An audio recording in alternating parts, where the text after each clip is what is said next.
It all starts like this. You're home alone one night and you're just scrolling on your phone because you're bored, and maybe you're on TikTok or Instagram Reels, YouTube Shorts, and you see this weird looking cartoon-like video that says, "This is the fall of Western civilization. It's just like the decline of the Roman Empire." And you ignore it, you go to bed, but then you wake up the next day and you're at work and it's a lazy day and you're scrolling through your phone.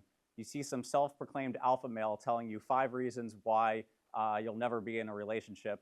You keep scrolling down in the algorithm. You find some woman who's talking about how everyone that you like, all your favorite celebrities and athletes are all toxic and they're all problematic and they all suck.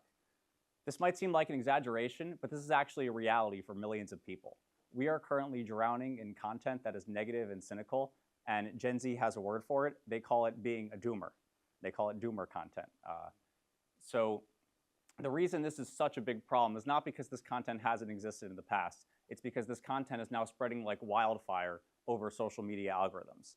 The problem with this is that algorithms are designed specifically to get your attention. They want to draw your attention in because engagement is how they get ad revenue. That's the entire business model of social media. That's the business model of all these sites from Facebook to TikTok.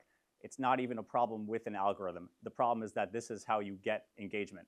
Clickbait is driven by hate and fear. So the more fear that you have, the more money that they make off of this. The first step to not be a doomer is to know when to step away from this content. If this content is driving you crazy, you have to learn how to put it aside and to do something else. Personally, I can say that there's been times where I've doom scrolled on Twitter or on Reddit, and I know it's making me miserable, but yet for some reason I don't want to stop. And you have to tell yourself that you just got to stop, because otherwise it's going to drive you crazy. We keep educating our kids with this content, and it's not been good for them.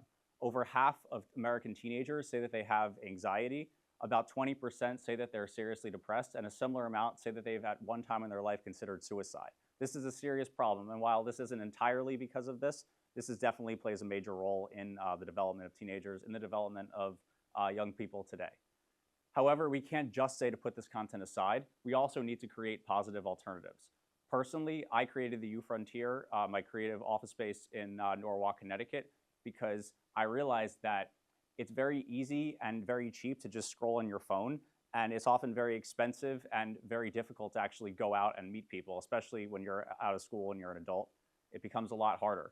And we need more avenues, we need more ways to make it easier and cheaper for people to do that, because otherwise it's easy just to check out and just to engage in this doomer content. So we need something more positive. We need to get off the doomer content, but we ourselves need to work to create something better, to create something more positive, and to have the faith and have the motivation that it's worth doing, because it's absolutely worth doing. I can say myself that when I've been, especially stressed out, or I've been especially frustrated with the real world, that's when this doomer content makes more sense. But the problem is it's a self-fulfilling prophecy. If you keep engaging this content, it's going to make more sense. But when you realize that these people are just trying to sell you stuff online, or they're just trolling online, and you actually engage in the real world, and that's when you become more motivated and this content stops making sense. So let's try to live in the real world. Let's try to help each other out and build a better future. It's worth doing. Thank you.